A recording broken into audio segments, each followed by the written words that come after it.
world champion. See how I call us? Very demure. Very mindful. Very mindful.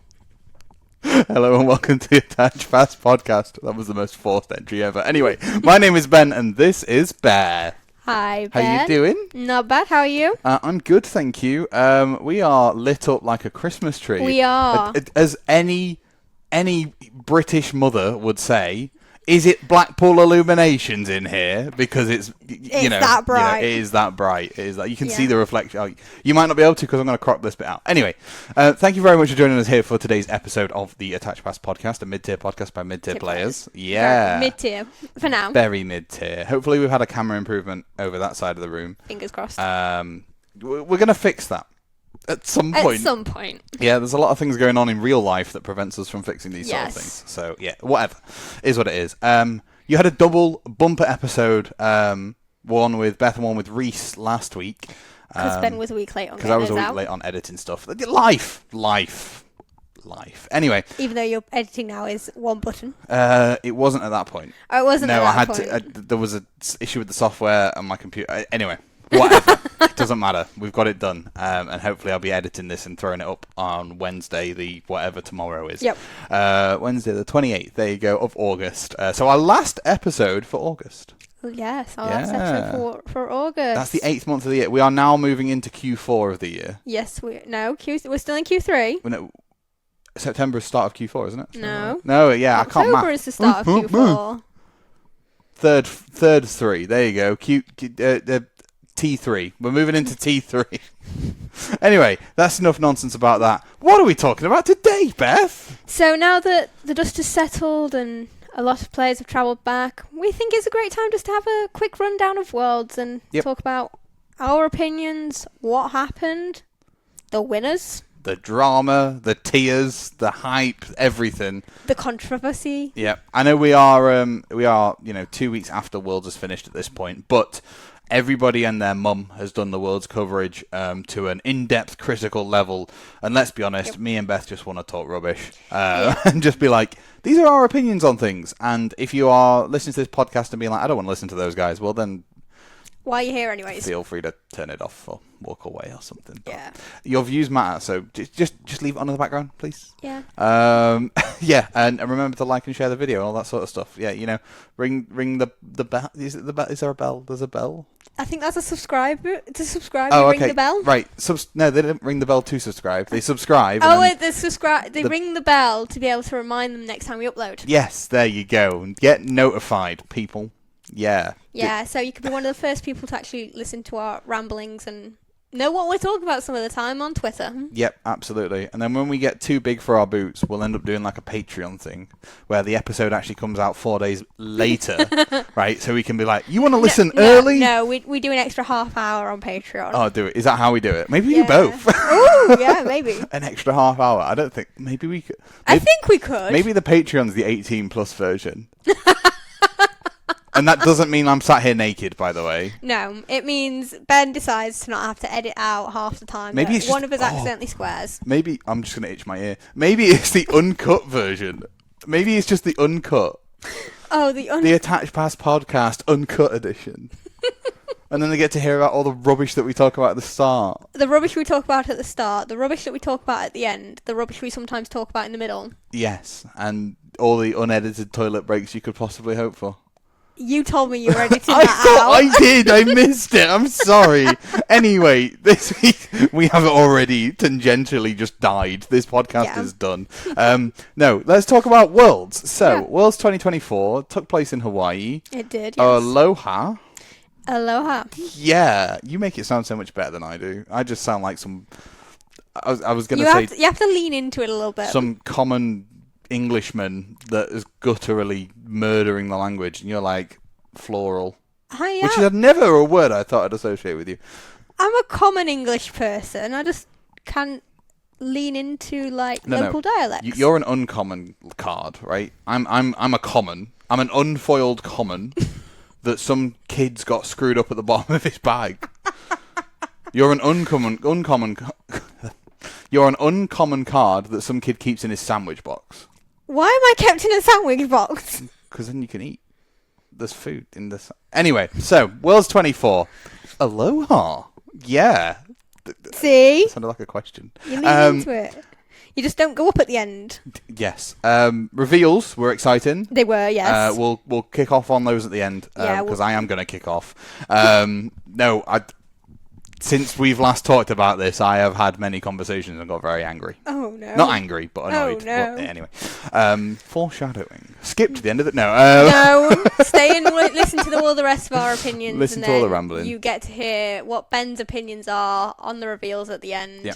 So where do we start with this? Do we start at the top and work back? I think start at the top. Start with day one. Yeah. Start with the meta share. Yeah. Well, so Regidrago was always going to be big. It was always going to be big. I just don't think we expected a 23% day one meta share. Literally stupid. Like, I knew that it was going to be one of the best decks in format going in, and it's about time that Regidrago got a little bit of love. Yep. It's been a long time coming that it got somewhere in competitive play. It's always been around about knocking on the door to getting into the meta, but just needed that energy acceleration. It needed the energy acceleration. It needed a couple more attackers. I think. Yeah, it was light on attackers. Yeah. Needed a couple bits of pieces to be able to get the energy there quicker. I think the combination of Dragapult and Teal Mask have genuinely made Regidrago from bottom of the barrel to top of the heap. Yes. is how I would. Yeah, and I think the addition of Kyurem places it very well in the meta. It's a silly card. Yep. But considering the number of Stage 2 decks that were running around before that card released, yep, it was a welcome change. Yeah. It's I don't know. It's going to be interesting to see exactly how it happens. Full disclosure, excluding like the top 4 decks because they take up stupid amounts of meta share. Yeah.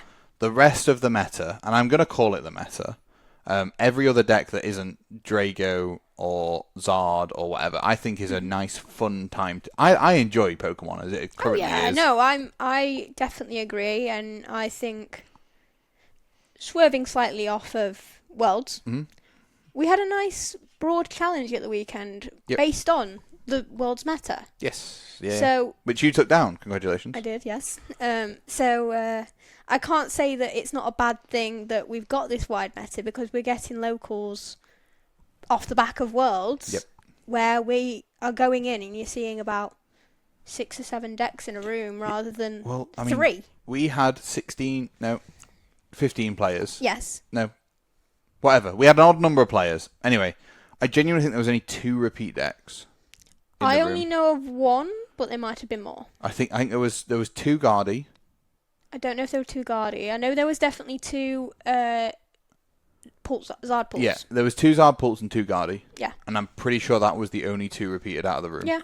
So there was 9 unique decks minimum there. Yeah. Which that's kind of wild, isn't it? Yeah. To say that normally we have 3 to 4 decks in a meta at once. Yeah. To say Worlds had as many decks as it did is a testament to Worlds, to be fair. Yeah. Because it's showcasing, in my opinion, Pokemon at its best. Yep.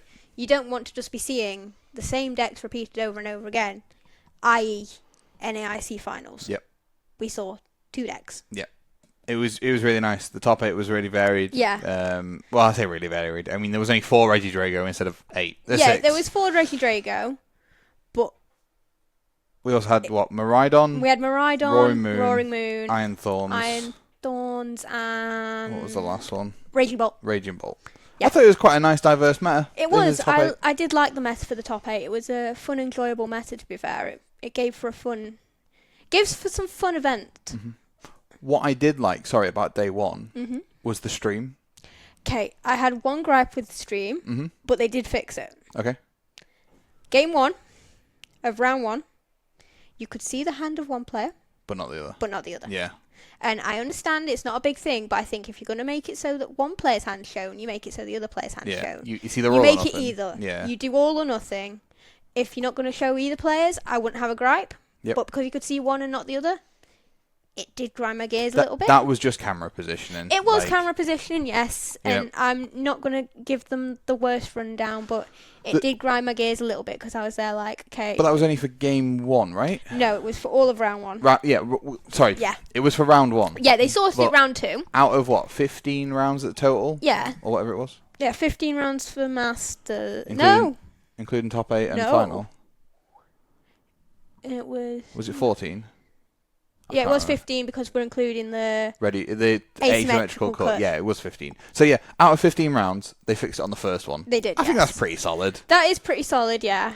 But you would have thought they would have done a little bit of testing. They probably did. The thing is, right, so I do it for us and Sam, Reese, whoever is going to be sat opposite me on the podcast, whatever time, I can set up because I know the person, I know where they're going to move, and I know the mannerisms and that sort of stuff. And usually, like now, you won't see this because I'll be zoomed in a little bit more than Beth is currently in. But she's got, and I have also got wide space around me. Oh, yeah. So if I need to recenter the camera, I can do. Yeah. What they will have done is during all of their testing, they will have set up using their people, and then the moment you get somebody on that stream that's not one of those people, they have completely different mannerisms. They sleep completely. Well, they do sleep completely differently, but they sit completely differently, and their posture and everything about them is different. So you kind of can't, in a live environment, you can't not make that mistake, and it would look worse if they just moved the camera halfway through a game. Yeah, is what I would say. My opinion is, in the first place, they should have zoomed out further than they expected. Yeah, probably. And gone a little bit closer once they knew roughly how the setup was going to look. If they'd have zoomed out and made sure the centre of the table was in the centre of the camera, and then slowly zoomed in, you wouldn't have noticed it. Or if they'd have gone to a soft cut into like a player cam and then gone back to the overlay to fix it, that would have also been fine. But only tiny gripe. I don't think that's a problem. I thought the overlays were fantastic. Apart from the times that they got the data a little bit wrong, but that just comes with teething. This is the first time they've done it. I think... Is it Chris Brown on Twitter?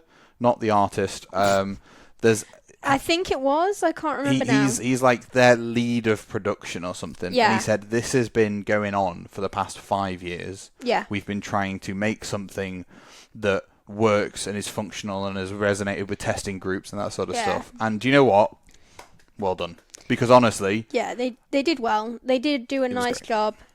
And... as I said, the only gripe was the centering.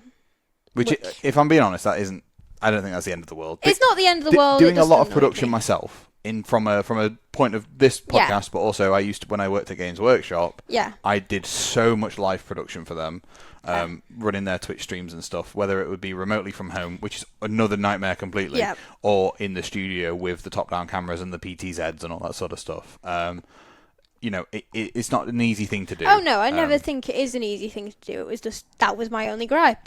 But the overlays were fantastic. I sat on the sofa with Kitty, watching, before we ended up, later at night, because it was in Hawaii, we ended up coming to bed and watching it on there. She was thoroughly aware of what was happening in the game. She knew the names of the attacks and the energy costs because they were written, and the damage that they do and how much health was left, and she loved the little graphics. She loved the the animations, like the confused and the stadiums and all that sort of stuff. I thought it was really cool. I know one of our friends, Reese actually, wasn't happy or wasn't particularly keen that they didn't show the player cams. Which is fair. Like, it's fair. Getting that reaction is fine. But the thing what I think is that sometimes the player cams can be off-putting for the players. Yes, because they know they're on camera. Yeah. So I think by just having the top-down camera means they know they can react to their game however until their game is over. We'll talk about that Which we'll talk about in a little bit. But they can react however they want during the game and not have to think, this is all going to end up getting streamed online. I thought visually, I thought it was great. I thought visually, it was a nice pace of play change. I just hope they do it for regionals. But I can imagine the quantity of team members that are required are multiple. And if they're not, I think you're putting too much work on your production team, Pokemon. Yeah. I could imagine it being something that would be brought back for internationals, because there's always going to be bigger production teams at those. There's always more working parts at those, so they've got more people on hand. So I could see it being brought back for that. I think it just depends how big of a team they're wanting to have at a regional to be able to do that. I think with that sort of setup, you need 2 people, one per player, that is basically just solely focused on their board state. Yeah, you basically need to, and this is my degree coming out here, you need to performance analyse the game. Yeah. you also need to have an encyclopedic knowledge of Pokemon, the TCG, to know from the artwork that is played exactly what card, and almost to a point, what card number that is. I mean, obviously, in the database on the back end, when they're typing in and doing that sort of stuff, they'll just be like, you can only have standard cards or whatever. The other thing is, I would say, is it could be also a case of sometimes some of the cards have a different art in Japan. Yep. And with Japanese players being able to now earn an auto-invite through a regional win. Yep. More Japanese players will probably be coming to US and European regionals. Yep. They need to also be able to recognise their cards for if they're on stream. Don't they have to use in-region languages? Not necessarily, unless if the TO gives them exceptions. That's cool. No, that's really cool. Say a Japanese player wanted to come play in Europe, they didn't have a fully European deck that they wanted to use, and they wrote to Tournament Centre, for example, and said, I have this whole deck in Japanese. Fanfinity. They might come after us if we call them TC. Okay, Fanfinity. Maybe they should fix it so that it actually says that you don't get emails from them that still say Tournament Centre. Oh, God. Small indie company, it's fine. Yeah. So Fanfinity saying, I have this complete deck in Japanese. Yeah. I'd need to rebuy it all in your in-region language. Am I okay to use it? If they get written consent from them and the head judge, they are more than perfectly allowed to use it. No, I like that. That's pretty cool. Yeah. I like that. Which that's awesome. I'm pretty sure 90% of the time, most people won't have a gripe with, because you're allowed to use a Japanese card. You're allowed to use a Japanese deck when they come for an international. Yeah. Yeah. So in my opinion, it's no different. Yeah, I agree. So yeah, that's cool, and hopefully, the production team. Well, I hope they retain some of it, if not all of it. I think if they retain anything, I'd like them just to retain the active Pokemon and the health bars. Yeah, I think that's easy enough to do at a regional level, even if they can't do every other animation that they did. Like the confused animations. Or... See, the thing is, that'll just be a button on the back, like literally a one-click button. I can almost see the UI of how I would do it. Yeah. But what I mean is, like, it saves all the cards popping up that they're playing as they play them. Yeah. It just means we've got the active Pokemon and the health, and I think that would be easy enough to be done at a regional level. Well, personally, we'd have to wait and see till Lille, because we're not going to be watching Dortmund stream. No, but what we could do is day 2, watch back day 1. If we don't get day 2. If we don't get day 2, yeah. Oh no, we just watch it back in the evening. There you go. There you go. There we go. So yeah, stream, good. Yeah. Meta representation for Drago, probably bad, to be fair. Ideally, I'd like to see 10, 10, 10, 10, 10. I think to say that this is probably the only meta that Drago had a chance to win in. Yeah. It's not a bad thing that we saw. And it didn't win. It didn't. It didn't in Masters. In Masters. Or wait, it didn't in Juniors and Seniors. Oh no, it didn't, did it? No, because Juniors was taken down by Thorn. No, Juniors was taken down by Ancient Box into Drago. Yes. Seniors was taken down by Thorns. Was it? I can't remember. We had 2 Thorns wins. Spoiler alert, and an Ancient Box win, didn't we? Oh wait, did we? I can't remember. I've slept since the Worlds. This is the problem about doing it 2 weeks later, is that we have to think about what we're doing. OVH. Oh, there you go. Beth's right on it, people. She's getting up all them stats. I thought I had this already loaded. Oh, I did. Yes, it was. Oh, it says it's Drago. Drago won Seniors. Drago won Seniors. Okay, Drago won that's a shame. Seniors. I mean, no, it's not a shame. Good luck. Congratulations, young winner. Drago won Seniors. Right, okay. So, yeah. So it did win one. Boo. It did win one. But it is what it is. I only say boo because I always like the underdogs winning. Yeah. But day 2, obviously 27% representation. Representation. Representation. Wild. I saw a post that didn't age well at all of a screenshot of the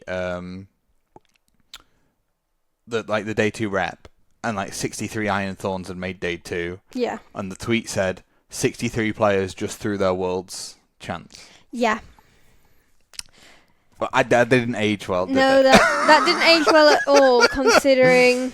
Well, considering it won Worlds for a It start. won Worlds, and there was 1, 2, 3, 4, 5 in top 32.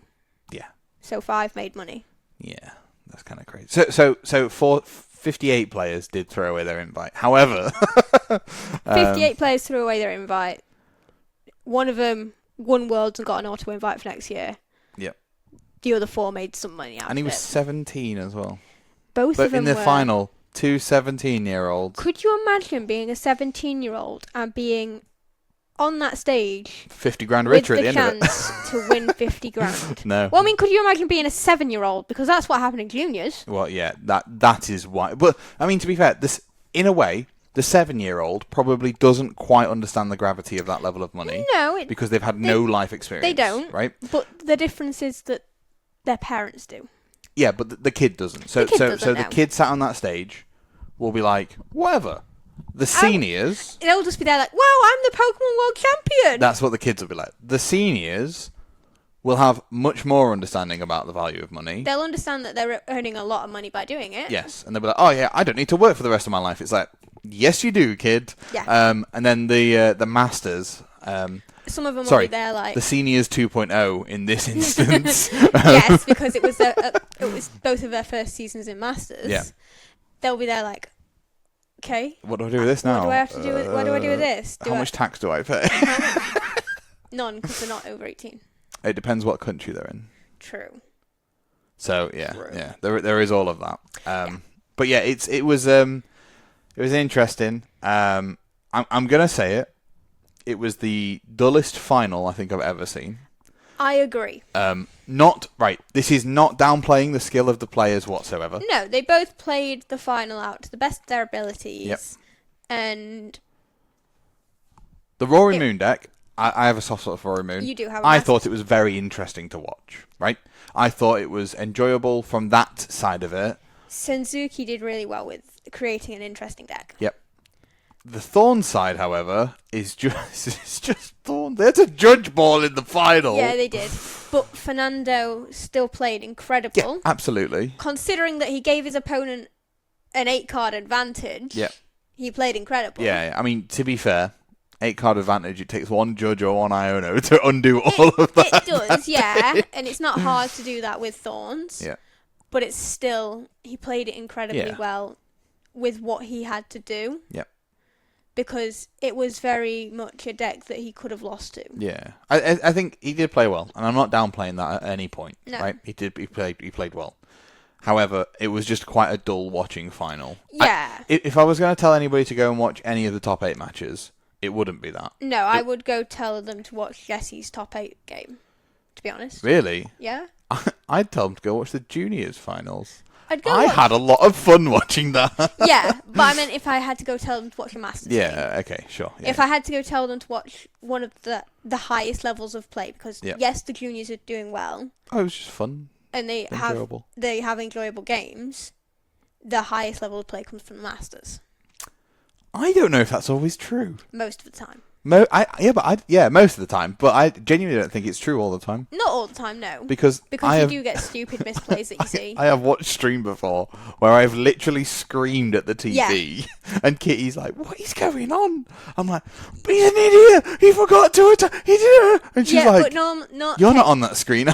Normally, when you get to the top 8 games, you're not seeing. You should iron it out a bit, yeah. Yeah. Well, speaking of getting to the top 8 and Jesse Parker, that man was on course to make history. 13-0. That man was 13-0, riding high. Well, technically it was 12-0 because his 13-0 didn't really count that much. It's 13. What? Because one of his wins was a bye into top 8 because he didn't have to play out this asymmetrical cut round. Oh, okay. Yeah. Sure. There was only one game that happened in the asymmetrical cut round. Yeah, there was. Everybody else got... anyway.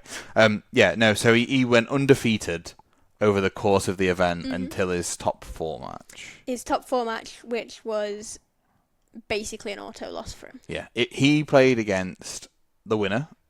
He did. He played against the winner in Swiss and beat him. Yeah. And then, which was very surprising. Yes. Because Iron Thorns into Miraidon is very difficult for Miraidon. Yes.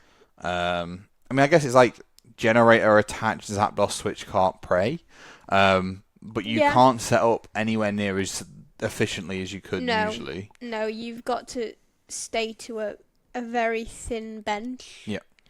You've got to try and get out 2 Miraidons, just so you can use those, or a Miraidon and a Raikou, and use both of those You got to as keep like your swapping attackers. in. You can't use the Raikou because they're never going to bench more than 1 Thorns. True, you can't use the Raikou. So the Raikou's a pointless spot. Yeah. You have to basically go, I've got 2 Miraidons and a Zapdos and a Dream. Yeah. And if they lost City that Zapdos, unless you run Bravery Charm, then you're okay. Yeah, which Jesse did run Bravery Charm. Yeah, but anyway, he obviously did very well. He did do very well. He probably hit quite a few favourable matchups, which is fair. Yeah, like it's one of the parts of the game. I personally can't wait till Baltimore. Wait to see what he does. That's gonna watch him go 0-3 draw. No, because he might not even play Miraidon. No, I mean, he's played Miraidon a lot this season. I'm not talking about with Miraidon. I just think in general, watch him go 0-3 draw. Watch him be like, this is rigged.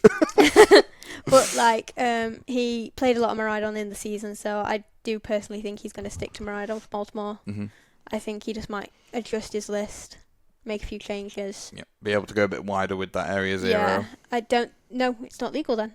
It's release weekend. Oh yeah, for Baltimore. Yes, of course. Baltimore is the same format as Worlds. Yeah, Baltimore is the only other regional that will be played in the Worlds format. Nice. And I just think that he'll make a few changes, potentially fix his list a little bit for Iron Thorns. Yep.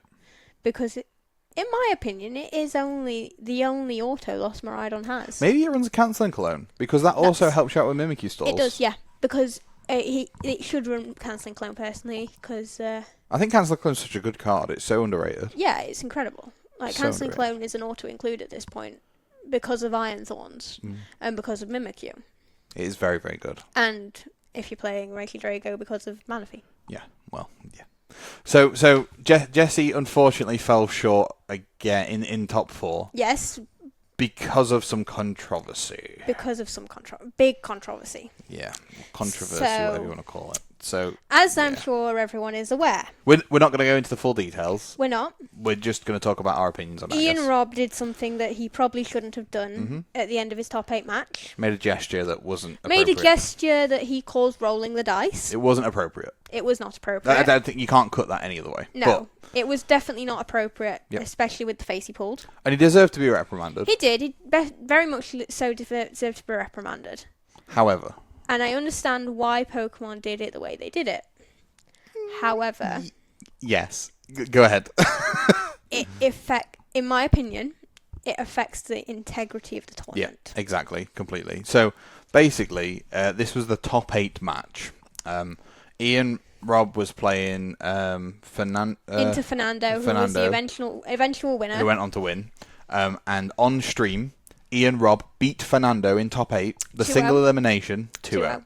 So that meant Fernando was out of the tournament and gone, and Ian Robb now progressed on to top 4. However, after that game had finished, Ian Robb made a very inappropriate gesture that the head judges probably had to consult Pokemon about for how they reprimanded him. Yep. It was going to be obviously a match loss all day long because it is severe unsporting-like conduct. And he's lucky, in my opinion, that they didn't DQ him and he didn't lose any of his prizing. Because he was on camera. Yes. If he wasn't on camera and his game took place off camera... Yeah, if his game took place off camera, match loss all day. Yeah. But because it happened on stream, he was very lucky to not get DQ'd. And this is a thing, because you are on that stream, you are also... Whether you like it or not, you are representing Pokemon. You're representing Pokemon's values. Yeah, absolutely. Incredibly high. And every player should represent Pokemon's values anyways. Yeah, absolutely. That's why there's a whole section in the guidebook about it. Go read it if you've not. Yeah, there's a whole section about it in the guide, and it's like when we take a judge test when you first go for your basic judge, one of the main questions that they get asked a lot of the time is who's important, who should uphold Pokemon's values. The answer is everybody. Everyone who is at that tournament, whether you're working it, playing it, spectating. And this is something that before we go further, spectators are held to the same level of scrutiny as players are. Yes. If you made that gesture as a spectator, you would be removed from the tournament. You will. You have. They have the right to remove you from the venue, and also have the right to prevent you from playing Pokemon further. Yeah. Not playing Pokemon, but, in official capacities. Yes, they have a right, and I think Ian Robb should count himself incredibly lucky that Pokemon have left it at a match loss. Yep. Because it happened on stream. And not a DQ. Not a DQ and not anything further at this point. However, the match loss was applied retroactively. Yes, it was. Which is actually the match slip was already signed. We watched him sign the match slip on stream. Yeah. So the moment the match slip's signed in an official tournament, the match is concluded. Yes. It isn't concluded until that match slip is signed. Yep. So the match slip was signed. The winner interview was given of Ian Robb talking about that game and progressing into top 4. Yes. And then the graphic was showing 2-0 Ian Robb. And then when it came into Jesse's game, just as they were about to start, they came out and the casters said that that Ian Robb had been given a match loss. Yep. And that now it was a retroactive match loss. Yep. And now it was Fernando that was in the fight in the top 4. In top 4. Now, that is against Pokemon's protocol. Yeah. Any penalty issued after the match goes into the next match. Yeah, I think rules as written. The only way they could have stopped it was they stopped him from signing the match slip on stream. Yep. Sorry. Then actively make it so that it was in an active round, because that round would then have still been active for him. That's the only way they could have made that situation how it panned out. However, they could have also potentially have wanted to go for the more severe option, and Pokemon are the ones who decided, no, we'll just go for a match loss because it looks bad on the integrity of the tournament. Not apparently. Not apparently? No. Apparently, Ian Robb was given the choice of a match loss or a DQ. Really? Yep. So it was, I think the choices, from what I've seen on Twitter and delved into, I could be completely wrong, but from what I saw, he was given the choice of progressing, having a retroactive match loss in top 8, and then getting to keep his prizing. Yeah. Or progressing to top 4 and then getting DQ'd. And losing all his prizing. Which, you're going to take the prizing. Yeah. Absolutely. He ended up 7th overall. But apparently, he got to make that choice, which is wrong. You shouldn't ever, whether it happened or not, as a blanket statement, you should not be allowed to make that decision as a player. It should never be as a player that you're making the decision. It should always come from the head judge, well, obviously this is going to go further than the head judge. Yeah, because it's Pokemon, it's right? Pokemon. It's Worlds. TPC. TPC and TPCI are going to have inclusion, whether we like it or not. Yeah. As players, as judges, whether we like it or not, TPCI and TPC are going to have heavily invested opinions on this event. Yeah. But they should be the ones to make the decision, not him. Yeah. If that was the case, I could be completely wrong and talking completely out my bum, and that's fair. Yeah. Please, somebody in the comments call me out if that is the case. But from what I've seen, I don't think I talked to you about this actually, but yeah, from what I've seen, it was he got to make that choice, and he chose the match loss. Now, the match loss retroactively it ruins the integrity of the tournament. It does. From a viewer's perspective and a player's perspective. Yeah, if they'd stopped him from signing the match slip, Yep. Still done a winner's interview because it's stream. They like doing the little interviews. Well, no, because that happens after the match slip. So that if they don't sign the match slip, the game's not concluded. True. So they would have had to go to a break, which is fair. Yeah, because they would have just had the casters talking about something. And then they would have had to do a winner's interview with Fernando. Yeah. Or no interview at all, which is probably better. Probably better to do no interview at all. But I think it's a case of they just needed to stop him signing the match slip. Because then it wouldn't have looked like it was against the integrity of the tournament. Yeah, I mean, it completely ruined that. And it also changed the path of the tournament. Again, not taking anything away from Fernando. He played incredibly well. However... Fernando played incredibly well in the games that were handed to him. Yes. The games he was given. Yeah. Absolutely. But we watched the world champion lose his top 8 2-0 very, very convincing. Yeah. It wasn't like it was a close 2-1. No. It was a 2-0 donk. It was a 2-0 donk, which it's a bad matchup for him anyways. Yeah. Drago is not a favourable matchup for Iron Thorns because you're not doing enough to knock out their Dragos.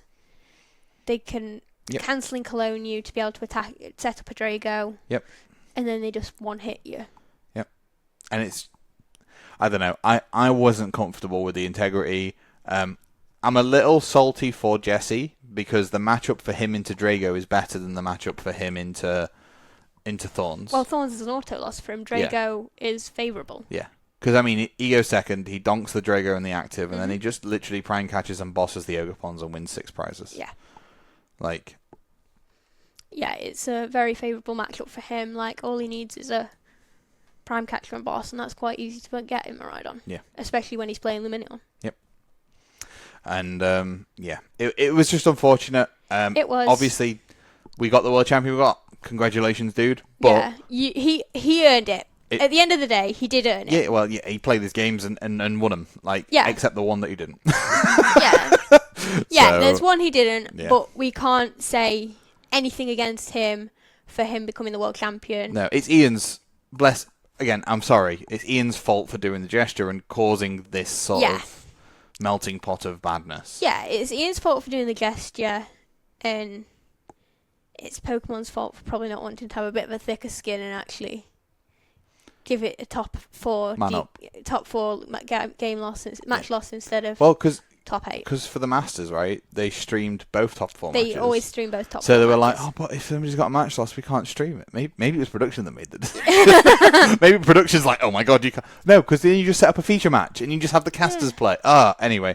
Nope, we're not going there. So, the integrity of the tournament for me was ruined. But congratulations, Fernando. And everybody else who did really well in the tournament. Yeah, no, they did incredible. And they showed what they'd worked hard for. Yeah, absolutely. Because with it being a new format, you had to work hard to decide on what you were going to play. Yep. It was not just going to be a simple answer of, I've played this and I've done well for the last 3 months with it, I'll go with this. Yeah, it was a new format, and I enjoy Worlds being a new format. Yep. Yeah, Worlds is enjoyable as it is, and I don't think people who are like, no, there needs to be like this big lead up to it and the same form. No, I think you're wrong. I think doing Worlds as either a one-off or a short format is not a bad thing. Yeah. It makes for people who have testing groups and deck builders around them potentially create some fun that we're not going to see otherwise. Yeah. So anyway, Iron Thorns won Worlds. It was very boring. It was. Again, no offense to the players. It's just I don't know. You played Iron Thorns into me in the league the week after Worlds, right? Yeah, the week after Worlds. And I don't know why, but when we were playing, I felt like you were getting bored. I don't know if you were or not, but it felt like you were. Yeah, it was a boring deck, and I was just there like, this is too simple. But you didn't mulligan more than 3 times against me. Against you, I didn't know. Yeah, I did well. Done. Then there was no judge ball called, so you were okay. I nearly had a judge ball in my last round. You got 7. I got 6. 5. You got 5. Yeah, interesting. That was sort of the World's rundown. It was, we're not going into detail about deck lists or anything like that. I don't think we need to. I think if you're interested, if you want them, they're out there. limitlesstcg.com. They're out there. They're so easy to find. Yep. Like, there's photos all over Twitter. There's photos everywhere. Yep. If you want the photo, you will be able to find it very easily. For those people who aren't maybe as computer savvy, go to limitlesstcg.com, scroll down, click Worlds, you'll find the lists there. Or just go to PokeStats on Twitter if you're looking for the seniors and the masters, seniors and juniors. Or pokedata.ovh to get a full breakdown of the stand-ins and stuff. Now, they announced some stuff. They did. They announced some stuff. First off, they announced some more stuff for Pokemon Pocket. I think that game is weird. Yeah, I agree. I'm not going to lie. People are so excited for it, and I'm like, why? It makes no sense to me. No. When you've got base set Pidgeys in line with, Sword and Shield Pidgeys. Yeah, it's weird. You've got Pokemon TCG Live. Yeah. That's buggy. Why not just fix that first? Yeah. So, that was whatever. For Go, I think it was Go, they announced Mega Evolutions. Yeah, they announced some new Megas for Go. Sorry.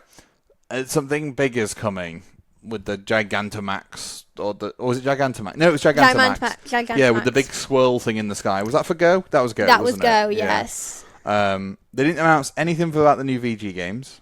No. Which makes me very sad. But that makes me think they're saving it for something else because Nintendo have a ton of days dedicated to video games. They announced Trainer Pokemon coming back. They did. I'm excited. I'm very excited. It's going to be cool. We'll get to do that end deck. Can't wait. Nobody in the comments tell me Trade's back. Trade's already in the game. Zorok trades back. Zorok Trade's back, but Trade is already in the game. It's printed on a leopard. Yeah? It's also on Refinement. Refinement is just Trade by another name. Sorry. Okay. Zorok trades back. And N was one of my favourite Pokemon of the era that I originally played, so when I saw that there's going to be an Ends deck, I was like... Yeah, I'm excited for that. Come on, give me the Ends. Lily's Clefable that makes Dragon Pokemon have weakness to Psychics. I think that's sick. It's like, cool. I mean, especially considering Paradise Dragonia is coming up. Yeah. Which has some very nice Dragon Pokemon in it. Yeah, there's going to be a lot of Dragon Pokemon, and Lily just goes, Clefable Slap, I think. And then Charizard goes, oh, I hit you for weakness!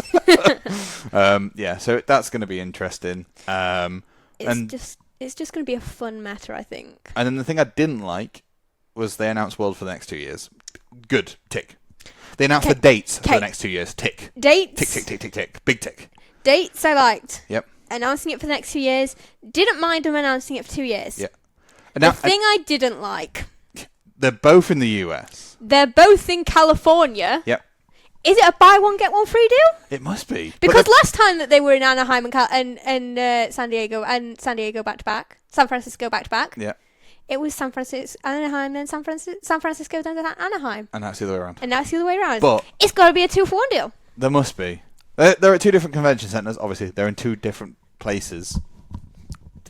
If you can call the same state two different places. But I think doing it twice in the US, just after doing Hawaii as well, is ridiculous. Okay. I am going to say this one thing, and it might be controversial to you, considering when you came back to Pokemon. Here we go. Until London... Yep. Worlds was always in the US. Yeah, which is wrong. We talked about this actually on the podcast episode last time. Like, maybe the US are going back for that. We are the winners of the world. You mean the winners of the US? You are the US champions, not the world champions. Well, it's different because they do invite people from other nations there. Yeah. But it is how it used to be. It used to be that Worlds was always in the US. Yeah. I'm going to place a bet now. 2027, Nashville. You think it's Nashville? I think Nashville. It'll either be National or DC. I'm going 27. I'm going Europe. You're going Europe? I'm going... Oh, no. Am I going Europe or am I going Brazil? Oh, no, let's go Europe. Let's go Germany. I was going to say, if they're going to 27, if they're going to do Worlds anywhere else or in London, Europe... again. If they're going to do Worlds anywhere else in Europe that isn't London, it's going to be Germany, unfortunately. Yeah. There's an outside chance it's France, but it's most likely Germany. It's very small chance it's France because... Can we just have it in Lithuania, please? Just for 1 year. That country's great. Great. Yeah, I just think we're going back to the old ways of having quite a few years on the trot for in the US. Oh, it would be... Yeah. So, I don't like that, right? I don't like it either. But... Considering how I grew up with Worlds always being in the US... Yeah, it's a norm for you, right? It's what I expected. Yeah, sure. I don't like it in conjunction with how players now qualify for Worlds. Oh, no, I agree that it should move around to make it easier for players of all nations to be able to go and qualify, be able to go and play when they qualify. What I don't like, right? The reason I don't like it is because 125 players from America get in. Yep. We're talking Masters only. 125 from America get in. 125 from Europe get in. 20 from Australia. 20 from Australia, right? And I think it's 20 from Brazil, from South America as well. If you look at it, the Americans make up like a fifth of the total player base that have qualified for that tournament. A third, I think. No, because it's like a quarter. I think it's just under a quarter or over a quarter. Yeah. Anyway, they make up less than half of the players that qualify for that championship, yet they host it in their country. Yep. Wild! Like, you are making 3/4 of the total competitors pay so much money to travel. I think it's just wild. But then we also have to remember, where's Pokemon International? Oh, it's America. Yeah, it's completely American. Like, it must be cheap for them. Like, so the price of them coming over to London to run it must be crazy. Yeah. The price of them doing it in Yokohama, crazy. Well, I don't think so because we've got the Pokemon Center in Yokohama. I suppose they do have that. The price of doing it in Hawaii is probably cheaper, but still pretty bad. Yeah. Because Hawaii is notoriously difficult to get to. Hawaii's and then you go, cool. We've had 3 quite expensive ones on the trot. Let's financially recover from this by doing it local. Let's financially recover by getting our 2-for-1 deal. Yeah, it's crazy. It's honestly, I wouldn't have minded if it was one of them. Like if they'd have gone, 2025 is Anaheim, and then we don't know about 26 yet. Okay, I think the only reason they've announced 26 is because of the leak that came out earlier this year. Right. Where everyone was saying Pokemon 2026 is in San Francisco. Pokemon 2026 is in San Francisco. Yeah. I think that's the only reason why they've announced it, because otherwise all they're going to have for the next year is the speculation that 26 is in San Francisco. Possibly. Now that confirmation's there and it's put to bed. But the thing is, have they now set a precedent for announcing the next 2 worlds? Don't know. Wait and see.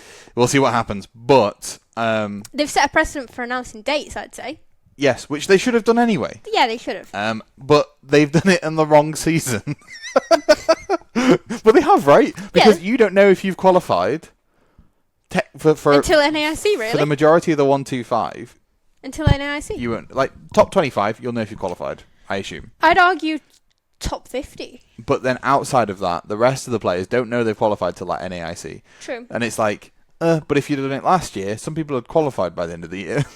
Some people had qualified by Worlds last year. Yeah. But when you're looking at the juniors and seniors. Yeah. So I think, I don't know. Dates, good, big tick. Yeah. Announcing tick. Where it is, also big tick. Choices of where it is, big cross. But that's just coming from, like, I'm sure everybody in America is like, oh my God, this is great. Yay, Worlds 2 years in a row, back to back here. And then you've got everybody else in the world that's like, come on, dudes. I think a big issue is that just the number of players that have came to Pokemon since COVID, they don't see that that's the norm. Yeah. Unfortunately. Anyway, it's what it is. They've chosen. That was what I wanted to talk about, sort of like at the end of our Worlds bit was, they wrapped up by announcing that and they did. Our opinions and views on it. And basically, I think it's bad. What they did, great. Where they did it, bad. But we'll see. I might be completely wrong. Yeah. We'll see what happens. Wait and see what happens. So, I mean, if one of us gets 125, Disneyland. is that what your head is? Disneyland. Must go Disneyland. Anaheim. Anaheim's where Disney is. Yeah, for sure. So yeah, there's Worlds. There's a quick rundown. Now let's look forward for the last 5-10 minutes. Yeah, let's have a look forward to the start of our season. Really. Yeah. So we've been going cups and challenges, sure, but the real work starts with Dortmund. It starts this week with our Dortmund testing. Yeah. So we're both going to Dortmund. We've got one of our seniors is going to Dortmund. Mm-hmm. And another one of our, Reese, is also coming to Dortmund. He's finally booked it. Yeah, he's got everything. Wow. Passport, and he took a week to come. Well, I mean, he needed to sort it. Yeah, but only a week is crazy. Yeah. Go His Majesty's passport off. It'll got that date. He's the first one out of us to have a His Majesty's. Yeah. I'll still say hers. Oh, mine will say hers for another 4 years, I think. Mine will say hers for another 6 weeks. 6 years. 6 years. Fair. So yeah, we've got a little group of us going. We'll have to maybe get Reese attach pass. Mhm. What's it called? What's this called? Jersey. Shirt. That was the word I was looking. I just lost the word for shirt. Yeah, we'll have to get him some AP shirts and stuff like that, and then all 4 of us can go. Unless he's there, like, I don't want to buy that. And then we'll take a nice camera and we'll get some proper promotion. We will get some photos though because I need them for the website I'm building. Yeah, AP stuff coming soon to him, I guess. Yeah, he's listened to this. Reese, you need to get in contact with me about an AP shirt. Or 2. I need size. You get one of each colour because that's how this works. We've got a day 2 uniform and a day 1 uniform. And if you wear day 2 uniform on day 1, you're not allowed to wear it again. No, I burn it. we take it back. We're wearing the 1 shirt for day 1, and even though I prefer the day 2 shirt, we're wearing day 2 shirt on day 2. Day 2 shirt is made for day 2. Yeah, whether we make it or not, we still wear day 2 shirt on day 2. Anyway, so Dortmund, very excited. Yes, very excited. Stellar Crown. is in play. Yeah, first weekend it's legal. Yep. And the meta is going to be everywhere. The meta is really up in the air because there's decks that come back, there's decks that lose pieces because other decks get stronger, so they're not as good in the meta anymore. There's decks that look like they gain even more than what they already have. Yep. I mean, people took one look at that new stadium, Area Zero Underground or whatever it is, and went Palkia, and rubbed their hands together. Yes, you are right. Palkia now hits for dumb damage. Yeah. However, Palkia can knock out a Zard now. Wild. And it rotates like in February, we hope. I hope. So it's like, sure. But then people go, well, if everybody's playing Palkia, I'm going to play Miraidon. And then Miraidon's really good. And it's like, okay, well, if everybody's playing Palkia and Miraidon, I'm going to play some rogue like Blood Moon Ursaluna Valiant because it beats the hell out of them both. Mm-hmm. And then it's like, okay, cool. If people are playing that, maybe we just play Ancient Box because Ancient Box also donks on every. Have you ever seen? Have you ever seen a murderer's whiteboard? A detective's whiteboard or whatever with the red strings everywhere. It feels like I'm like this with the decks, and I'm like, oh my god, what do I go for? I feel like that's going to be us while we're testing. Yeah. We're going to be there like, okay, this has got good matchups into this. Yep. But bad matchups into this. Yep. This has got good matchups into this, but bad matchups into this. Yep. What do we think is going to have the biggest representation for being the good matchups and not the bad matchups? Yeah. And then I'll just play Gengar and just ruffle stomp people. Gengar control, baby, it's coming, I'm telling you.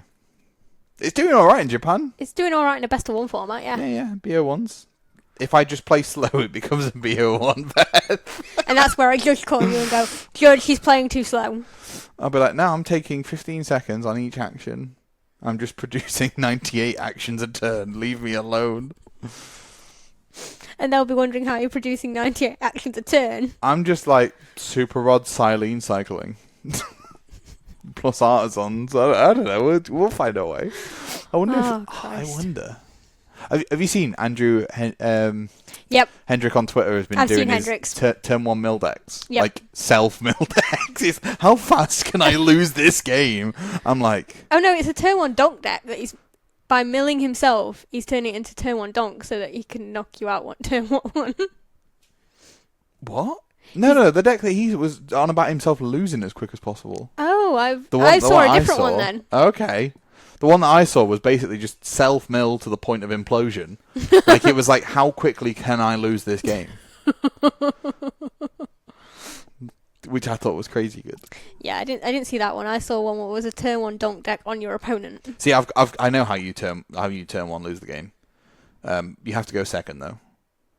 You just penny your active. Do you know, if I ever get to a position where I'm on stream, I'm just going to do it. If I run penny in the deck, I'm just going to do it, Beth. I'm going to go a game up, right? And if I get the option to, I'm just going to penny up my basic. If I go second and I have 1 basic and I have a penny, I'm going to do it. If the stars align, and if I don't do it, you can come for me. But I absolutely will do it. And the casters will be like, what? And I'll be like, in your luck, Shay will be the one who's commentating. And he'll be there like, why is he doing this? What an idiot. And I'll be like, no, because, right, hear me out. It's basically the same as scooping. If my hand's that bad that I have to penny my basic, I go second game 2, let's go. Game 3, sorry. I'll do it. If I get that opportunity. So here's the criteria. Number 1, I'm 1-0 up. Mm-hmm. Number 2, I have a basic, obviously, to start the game. And number 3, I have penny in my hand on turn 1, after the draw. Yeah? If that happens, I'll penny up the basic. You've got to get on stream first. Or Chiro the basic. You've got to get on stream first. Oh no, Chiro the basic. A lot of decks play Chiro. I'll penny the basic. You've got to get on stream first. Yeah, I know. I've got to get like 7-0 or something and then be like, cool. No, 7-0 you won't be on. Because they'd go for the winning ins at that point. They didn't win an in me when I was in Liverpool, did they? There was a lot of people on winning ins at that point. I had brand new cards, Max Rarity Guardy, the day of Paldean Fates, which ended up taking a 20-minute bleeding judge call. That's probably why they didn't take you. So stupid. I'm going to just nip back to this. Right, Pokemon, whenever you get a new set released, if it's a reprinted card, you can use that the day it's reprinted, the day it's like publicly available, right? Yep. So, Gardevoir EX had came out, there was Guardy EX, there was a Full Art Guardy, and then there was the SAR Guardy. Yes, the very, very pretty SAR Guardy. Yeah, then they reprinted a better SAR Guardy in Paldean Fates. Yes, they did. Along with a shiny Full Art Guardy. Now, because it was released on the Friday and the Liverpool tournament started on the Saturday, I opened a crazy amount of booster ETBs to get the Gardevoirs. Yes, you did. I got the Gardevoirs, and I put them in my deck list, and I submitted them on Limitless. Not Limitless, Arcanine. I was going to say Limitless. Why are you submitting a list on Limitless? Sorry. If you are getting deck lists together for cups and challenges, just use Limitless Deck Builder. It's honestly incredible. not sponsored, but talk to us. So yeah, I got them in, and then I went through the certain stores. Entire tournament, and then the last round of Swiss Day 1, deck check. It took 20 minutes because they were trying to decide if my Gardevoirs were legal. Wild. Anyway. But yeah. So Dortmund. We're starting testing. We're probably going to talk about it more. Yeah. In the coming episodes and stuff like that. Yeah, we probably won't give away what we're thinking of being the play just because. I might just be like, I'm playing this. Yeah, well, you're that. I don't think we'll ever settle on the same deck for a tournament. No, we'll never settle. We're different. We have different play styles. No, we'll never settle on the same deck. Unless it's Blastoise. Yeah. But Blastoise will never be the play. Wait, no, it might be. No, it won't. It won't. Oh. No. Blastoise Hero's Cape. Maybe. Has an effective 460 HP. You crazy man. Hitting 460 is difficult, though. I've done it quite easily a few times. 460 is what? 7 energy on board? Yeah, quite easy to do, to be fair, though. No. You would need triple Ogerpon, Sarda to 2, attach return. That's 6. You'd have to have one standing on board first. That's pretty difficult. To chain that convincingly, turn after turn, that's very difficult. How are you doing it turn after turn, getting your Hero's Cape back? Rosini's back up. Town store. You back up and town store. And then you just bump the town store. Or you back up and Pidgeot. You take out the Pidgeot before you can even do it. Cool. And then you just keep hitting them with the Blastoise. I don't know. Interesting. I might have to test that. That might be quite fun. Because it's basically just Palkia with a Blastoise. Anyway, yes. So we don't know what the full play is. We're going to start testing soon. Yeah. You've printed off everything under the sun. Yeah, I've got quite a few proxies going. So we'll just wait and see. Yep. We're going to have some fun, and we're going to see how it works. Yeah, we've got at least 4 of us wanting to test. Yeah. It's going to be good. I'm excited to see what happens. Yeah. Anything else before we go? No, nothing from me. No. Just subscribe and ring the bell. Subscribe and ring the bell. Like us on Twitter. Yeah. @JustAttachPass. Yep. Listen on Spotify. Yeah. And anywhere else you get your podcasts. Apple Podcasts. I'm going to start thinking I'm going to upload it automatically to Podbean. I think that's one. Yeah. Sounds weird. There's a fair few places you can listen to podcasts. If you listen to us on Spotify, go watch us on YouTube. You get to see me and Ben. You get to see me and Beth do stupid stuff like this. Yeah, you get to see the faces I pull at what he says sometimes. Yeah. It adds to comedy value, okay, people? I mean, if you really want some comedy value, go back a few episodes. You heard me actually facepalm. Yes, you did. Oh dear. Anyway, that was our Worlds Roundup. That is our look ahead to Dortmund. Thank you very much for listening, everybody. Thank you for joining me, Beth. Thank you for having me, Beth. Thank you for letting me in the house. Maybe one week I record you out the house. These cables are I've got an extension. I can put it down. Oh, wow. Oh no, we did an outside episode once and it's only getting rainier and worse. I was going to say, it's not the time of year to be doing an outside episode. Nope. Anyway, I've been Ben. This has been Beth. We've been Attached Past, the mid-tier podcast by mid-tier players. Thank you very much for listening. See you guys next week. Bye, guys. Bye, guys. I think Blastoise in a Hero's Cape could be good. Oh, God. No? No.